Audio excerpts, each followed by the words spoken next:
Hey, hi, hello. I am so glad you are here. This is Becoming You, and this is Suzy Welch. This is a podcast where each week we attempt to help you answer the question, what the heck should I do with my life?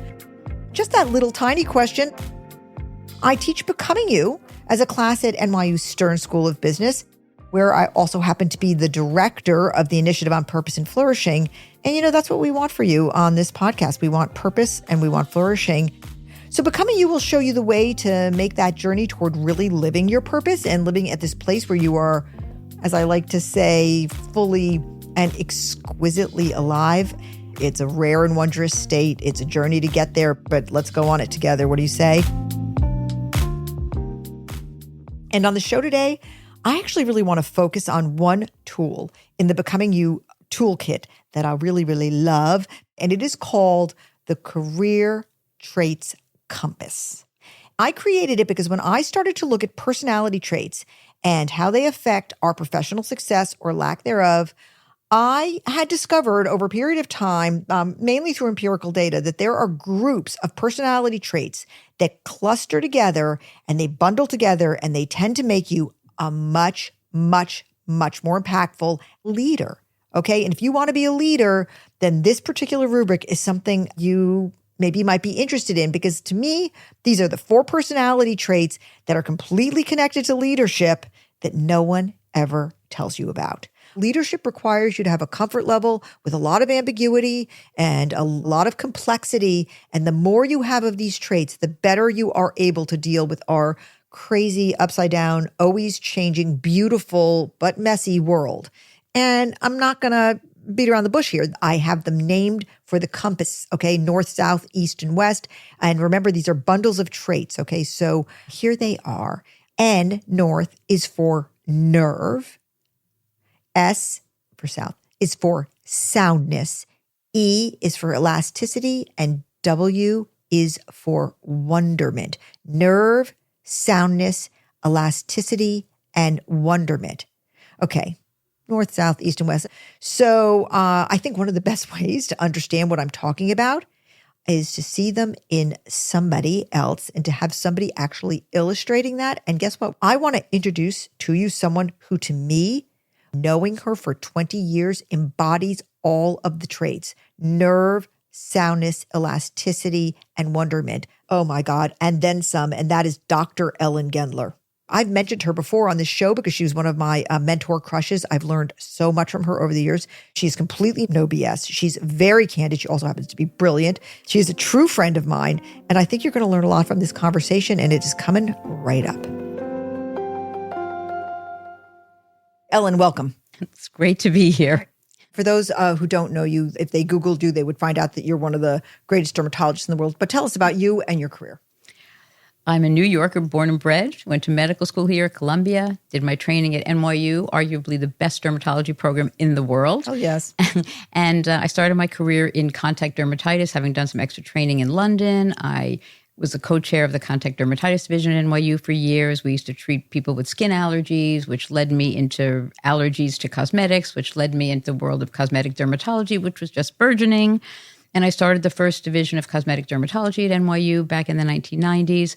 And since then, that's how my career blossomed. I do medical and cosmetic dermatology, and I'm the luckiest person in the world to have this career. We are lucky to have you, and the internet would tell you that I am not lying, because you are also a very large social media star with your dermatology advice feed across all social media platforms, and you should follow Ellen Gendler if you don't already.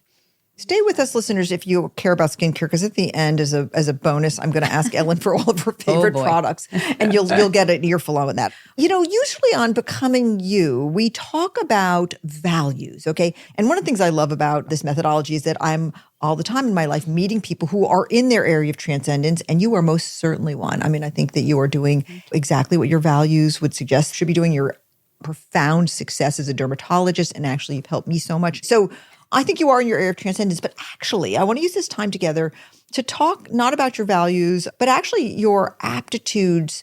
And I want to specifically talk about a part of the Becoming You methodology, which is called the Career Traits Compass.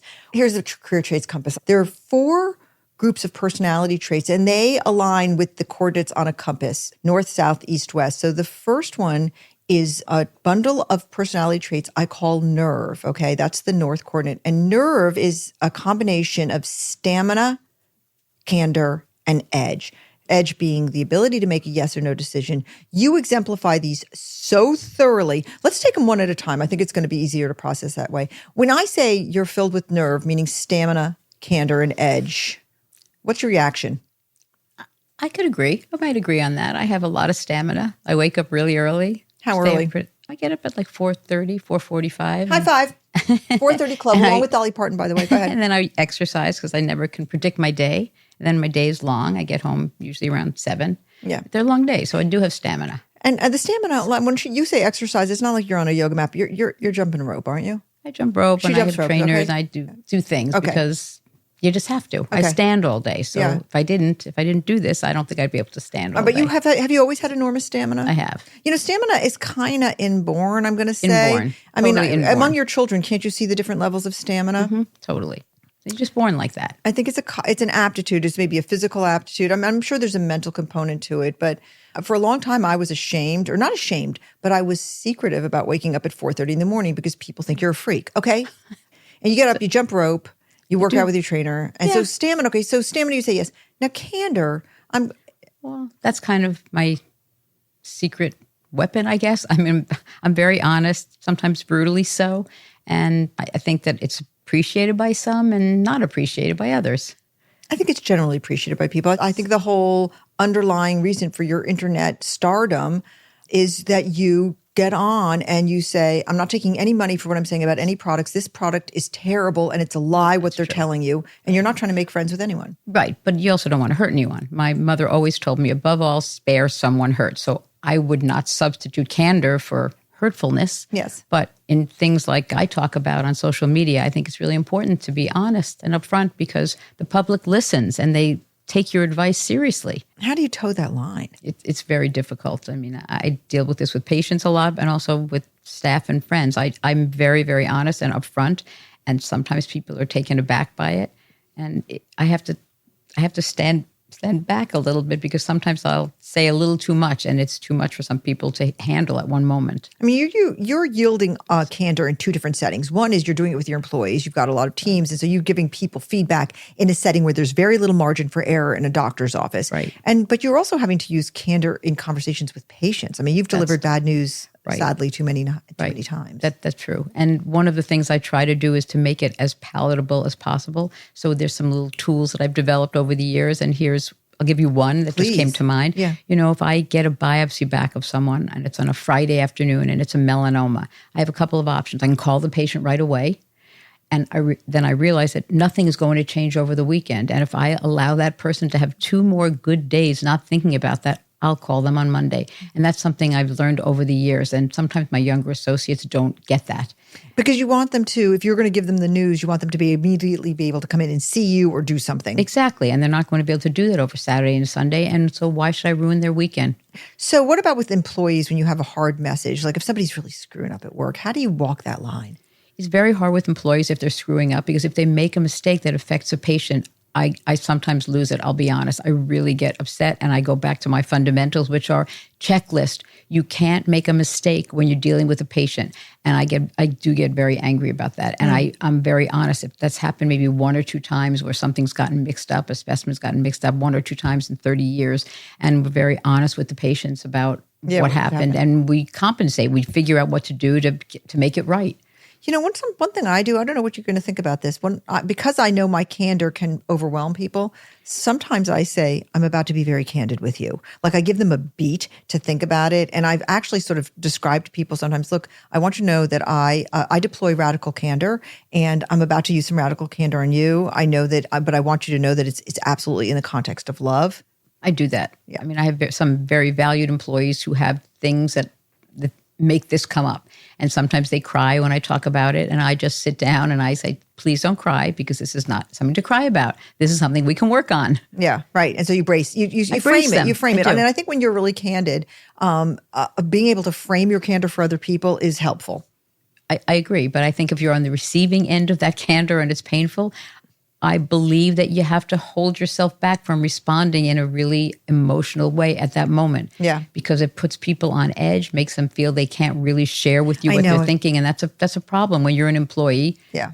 Or even Right. in a friendship, right? Yeah. And, listeners, just one thought on this. If you are a person who struggles with receiving candid feedback in the moment, it's something to work on because it absolutely helps your career if you're a person who can hear hard messages. That is very, very Critical. valued. It's very Critical. valued. I mean, yeah. Was there a time ever in your career where somebody was radically candid with you and you learned something from it? Yeah, I think I did a questionnaire with my employees once, and I got some feedback, and I was shocked that several of them, and they didn't do it together. Several of them had the same complaints, and I didn't really realize that was something I was doing, and I was really taken aback. What was the complaint? It was that that I was super critical of them for doing such and such, and that's where I really put into practice my Peter principle. I realized that I was holding people at times to something they just couldn't do. It was just out of their reach. Yeah. And I really changed my mind about that. And I've tried super hard to work with all my employees to make them the best version they are. It sounds like very trite, but it's so true. But when everybody said the same thing about me, it really hit home. I thought, this is what we have to do here. But it wasn't right. This is just such a trait, is to hear hard feedback. It's such a valuable trait to hear hard feedback and to take it. But they didn't like me for it. It really upset them. It wasn't that they were just commenting on a personality trait. It was really rubbing them the wrong way, like they didn't want to be you there. could have fired them all, right? And you didn't, right? No, but I'm just saying Yeah, there's you other could have. alternatives. I want to applaud you for this because sometimes we hear horrible things and we kill the messenger and you did not do that. That's right. I really do try to listen and try to change. I don't always do that, but I try my best. Yeah. All right. And then the last one is edge, which is the ability to make a yes or no decision. And you have said to me that this is, again, one of the secrets of your success as a doctor. And I want to just say in New York City, which is basically the center of the universe, Dr. Gendler, Ellen here, is truly considered the finest dermatologist. I mean, you can look her up, but she is so, when I say to people, I go to Gendler, sorry, I don't say Dr. Gendler, but I say I go to Gendler, they're like, yeah, of course you do. Right. And because she's so great. All right. So, but you have said that edge and this ability to commit, make a decision and commit is one of your calling cards. I think it is. And as someone who also teaches medical students and dermatology residents, it's a quality that I think is so critical in a physician because I've watched young doctors who are not that sure of themselves and they really can't relay what they want to say. They put a little too much on the patient and it's onerous for them. So that's something that I feel I've really honed over the years. But I think I kind of started out like this too. I had strong feelings. I think I knew what I was doing. I could diagnose things. And then I had a plan and I had plan B if that plan didn't work. But, you have to be helpful and definite with patients and give them the feeling that you're confident in how you're treating them and that you're their partner in treating them. And I think that's really an important quality. I think that this is exactly the quality of this. You make a decision, you commit and you execute and you're very transparent about it. This is edge. And I teach decision-making and managerial skills. The problem is that people don't have the courage to commit. They're just afraid. But it's such a winning trait. What we're talking about here is this concept of nerve. Again, stamina, candor, and edge. And I love that they go together. They tend to go together. It's a clustering. And I see it so much in use. Now let's move to the next one, soundness. Long ago, I was interviewing Michael Eisner for the Harvard Business Review when he was the CEO of Disney. And at the end, I said, hey, I'm actually running a company here. I'm running HBR. And I'm just wondering if you have any advice for me personally about what I should do to be a really good leader. And he sighed deeply. And listen to this. He said to me, hire emotionally healthy people. Honestly, I've thought about that piece of advice more in my career than almost any other piece of advice I've gotten.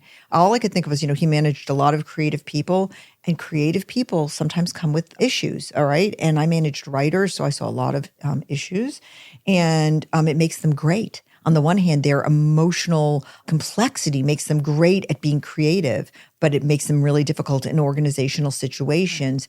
And I came to discover every single year as a leader more and more how important it was to have emotionally sound people. Now, this is not to say anything negative about people who have a very common situation today, which around anxiety. Anxiety is real. I have anxiety in my family. I have a heart for it. It's real. I'm not saying it's there's anything small about it, and anxiety can be managed. And if you have it, I urge you to seek help so you do get it managed, because it can steal days and hours from your very precious life. But there's other issues around soundness here that I'm talking about. And so the way I describe soundness is around positive energy, right? Sort of a kind of inherent rational optimism, okay? Because manic energy, which is sometimes mistaken for positive energy, is bad, bad, bad. But positive energy, which is rational energy, self-awareness is a huge part of soundness, integrity, and resilience. If you've ever been told you have hostile or negative or toxic energy, take note. It matters. Self-awareness, you don't know if you're self-aware by definition, okay? You just don't, because people who are not self-aware are unable to say, I'm not self-aware, okay? So you need to ask other people if you're self-aware, or the world will tell you. Integrity, which I have a different definition of, which we'll get to, and resilience, which is the ability to come back from hard stuff, because hard stuff happens. And actually, let's just start there, Ellen. Like, when you think about it, what was one of the hardest things that's happened in your career or your life? I would say I had somebody working for me, with me for 18 years, and out of nowhere, she decided that she was going to go out on her own.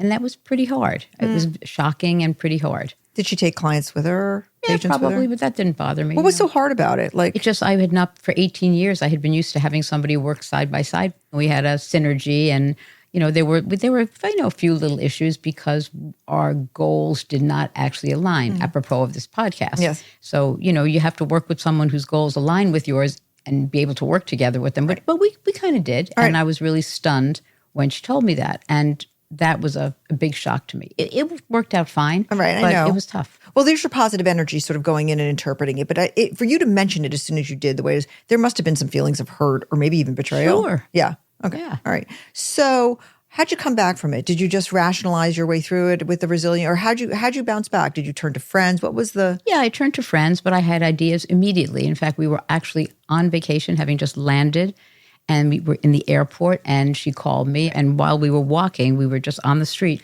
she told me. So I was across the country, and it really came as a shock. And my husband was laughing because within an hour, I had a plan. Well, here's the thing. Okay, so here's my definition of resilience. See what you think about it. I think resilience does take grit, but I also think it takes forgiveness. You've got to immediately forgive the person or forgive yourself for screwing up. And that to me is the essential missing part when people talk about resilience. Resilience is not just, I'm going to overcome, I'm going to be strong, I'm going to get over it. It's also like there has to be this letting go of what went wrong. And in your case, what you're describing, you basically said, okay, it's over. I'm not even going to think about how she hurt me really or dwell on it. I think there was probably some form of forgiveness, whatever. She had her reasons, right? Right. Yeah. And it's very hard you can't rationalize that with someone. They feel the way they do, and you can try to talk it out. But once you get to that point, it's done. So now live with it and move on and figure out next steps. When I see people who are struggling with resilience and having a lot of trouble coming back from something, I think they have not done this essential piece of either forgiving themselves. Yeah, I mean, I'm very well aware of my shortcomings. Yeah. And I have many. And when I was young, I didn't realize that there were people who just couldn't do certain things. Right. And my attempts to get them to do them were not going to work. Right. So now what I try to do with people that work with me is to get them to be the best versions of themselves, because they can't be me or you. They just are going to be who they are. Yeah. And I think that's a helpful limit. But I also feel strongly that I hold myself to the same standards that I hold everyone who works for me. Yeah. You've got to live like you're a pilot. You've got to check every box when you're with patients. And if you don't and a mistake happens, you're screwed. And This patient is could be too. This is the exemplar of self-awareness. Is you're like sort of saying people act this way. Here's these guardrails we'll put in so that they don't go to their worst selves. And I mean, and you're asking the people who work for you. Look, you say I'm self-aware. I would like you to be self-aware too. Here are some techniques for it. Right. I mean, one of the things also is to get a bead, dear listeners, on how self-aware we are. And the only way you can do that is to ask people who you love and trust. I'm just doing a little test right here to find out how self-aware I might be. And I really need you to be honest, because there's no way for me to know this myself. On a scale from 1 to 10, where am I in this part of my journey? And make it easy for them to answer the truth for you. And so, sometimes it's surprising. I've done that. We throw out questionnaires to my employees, anonymous, and you get answers and think, what? I know. It's not me, but obviously they perceive it that way. Right. So those are things I need to address. But I have an incredible staff very loyal and wonderful staff. And I think that too is a key to success, is having the people around you contribute, because what do they say? There's no I in team. Yes. Yeah, for sure. All right. Positive energy. We're hearing it coming out of you. Now, the last thing I'll just say here is integrity, knowing right from wrong. But I also think integrity, because we all know that definition of integrity. For me, in the professional setting, I want to underscore very strongly that for me, in the professional setting, integrity is that you get things done. You say you're going to do it, and you do it. Follow through. I'm calling you by 5, and you call by 5. I'm getting you this project by Tuesday. You get it in on Monday afternoon. Your reputation for integrity is directly related to execution, basically, how well you get stuff done.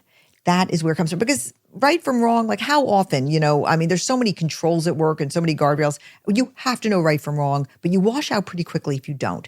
But at work, your reputation for integrity drips away if you are poor at execution. But you have a team that works with you to execute. And if one person is weak, you may have to take over, and that's just how it is. Yes, and if you're a boss, yeah. If you're a boss, and blaming other people doesn't work. That's right. Doesn't help. No, by any means necessary, you get it done. Correct. Right. And that often means micromanaging. So I think one of my biggest flaws is that I'm a complete and utter micromanager. It's annoying, but that's just me. So they have to understand that. And if there's things that are a problem, I'll fix them.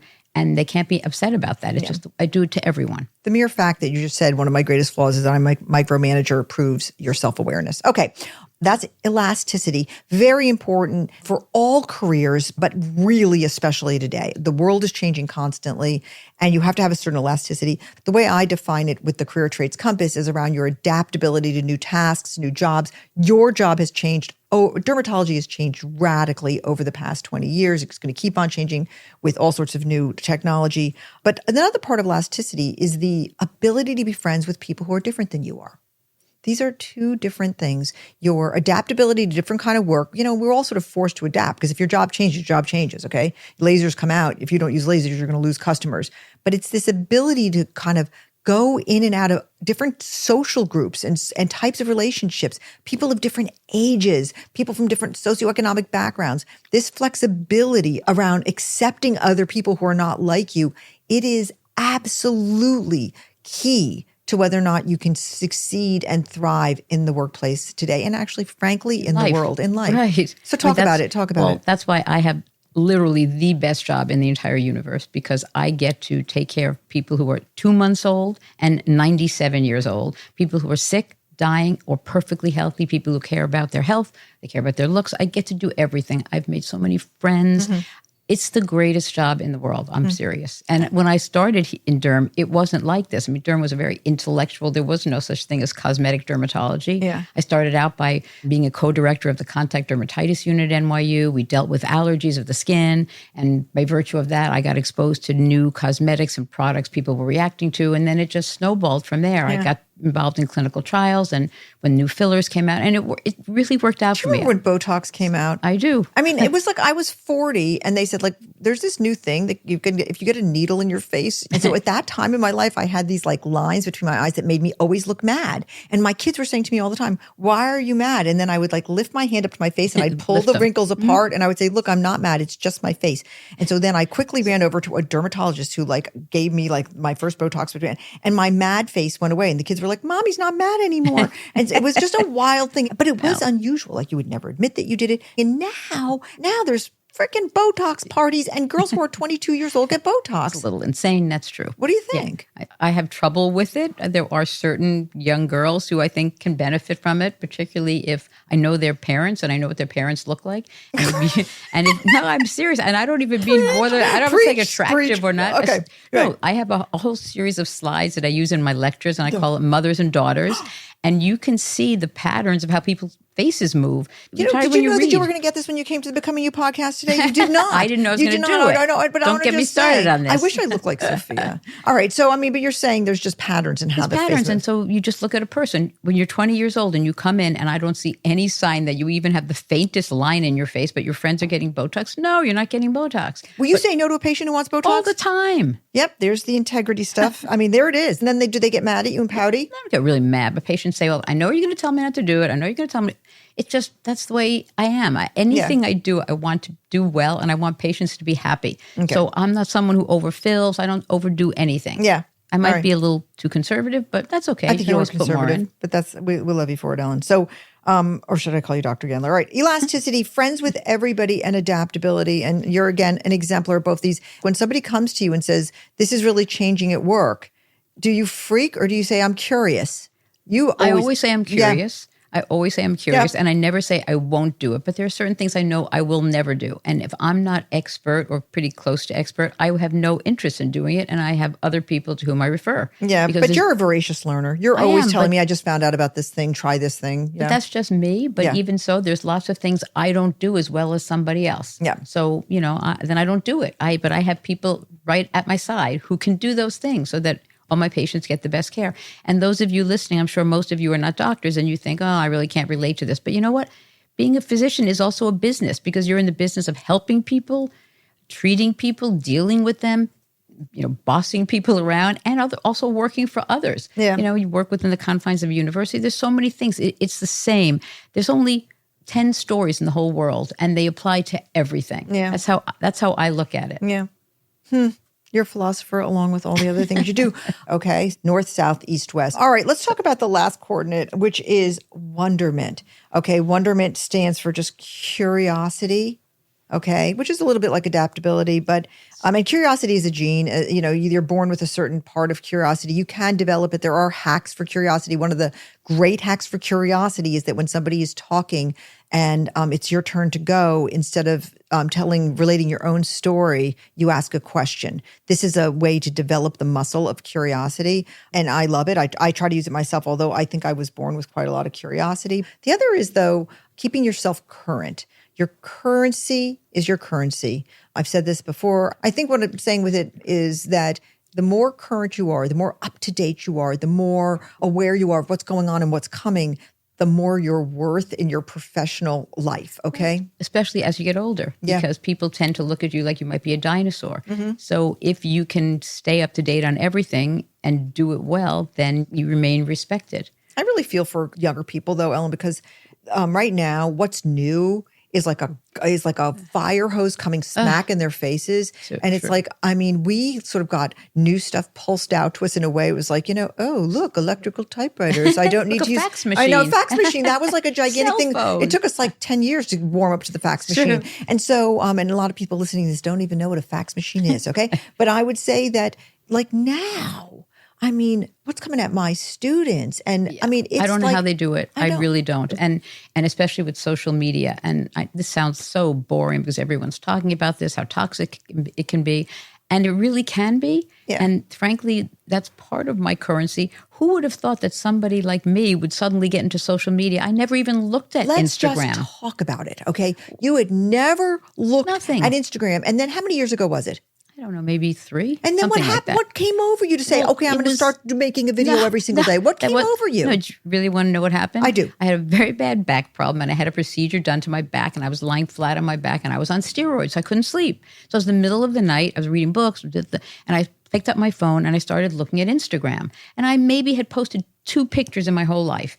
And I started looking at what was going on, and I was appalled, and I ended up saying, this is crazy. Yeah, but you were appalled by the dumb stuff that people were saying. I couldn't believe it, and the bad information and things that I've been talking about in my office for so many years, blah, blah, blah, sunscreens, this and that. I said, this is terrible information. And I swear to you, it's the craziest thing. I posted 1 or 2 videos, and I watched my phone. It went from like blow up. I was watching it, and it was like 1,000 and just 10,000. Like, what? It was so bizarre. And I had no information about this whatsoever. And then one of my nurses said to me, why don't you post this on TikTok? I was like, what's TikTok? And I posted it. And it's like 5 million views. It was really insane. So I don't understand that at all. But what happened, it opened up this world to me that I have to say it's my currency because I'm too old to be on social media. But when I saw what was coming out, and I do get a lot of flack for this now, I have to admit some of the younger derms hate me. I can't take it. And I think it's not right. And I feel that it's part of my duty as an educator, as a physician, to get correct information out to the best of my ability. I do get a lot of positive feedback from people I've never met. People I've love become you. Friends, but I've also gotten a lot of hate mail, really bad hate mail. Yeah, if you're out there, Hurtful. you get hate mail. But here's the thing. I don't want to make too big a deal of it, but it's the truth. It's like in your 60s, you just reinvented with the social media stuff. You just started doing it. You didn't set out to reinvent yourself. You said, I'm doing this. It's cool. I'm going with it. But I like it. So now it's fun. All right, since we've got you here, can we ask some skincare questions? Okay, what's the best new treatment for making yourself look young that's just come out? I cannot answer. Why? Because there's no one treatment. Well, what do you like? What do you like? This is what I like. I like telling people who are 20 years old to start now. And the thing they should start with, and sounds so boring, but it's not, is sunscreen. And it sounds ridiculous.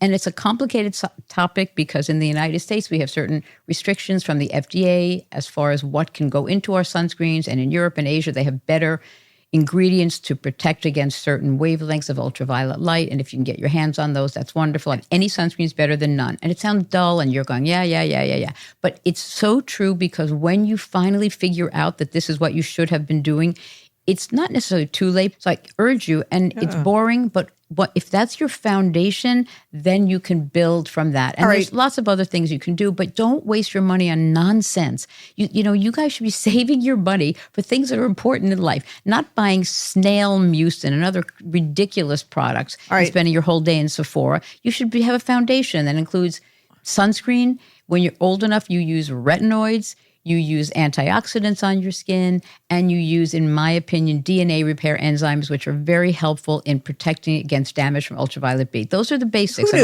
knew you were going to get this extra benefit knowledge? But young people do things now that will affect you when you get older, and just keep everything in your whole life, in your job, in your friends. The foundations you make now will affect you 20 years from now. And it's so, so important. One thing that used to bug my kids all the time, I'd invite them to go somewhere with me. Like, well, you're coming with me to, and they go, I don't want to go. And I say, you could meet someone there who will change your life and you don't know it. And, I think it's really an important thing to try to look ahead if you can, even when it's not what you want to do at the moment. So true. Those are wise words to end on. I think we will. This has been so great. You are so great. Look, I love that you came to talk. I love that I had this podcast to be able to share some of this thinking around becoming you with people, and that I am so lucky to know people who are just great examples of becoming you in action, and that I was able to share the Traits Compass with you today, one of my favorite topics. So make sure you come back and visit us again on Becoming You. And please know that I don't know you, but I do love you so very much. And I'm so happy that you're part of this ever-growing community. Keep listening and tell your friends about us, and hit the follow button, all those other things. And until then, have a fantastic week. And I'll see you again soon.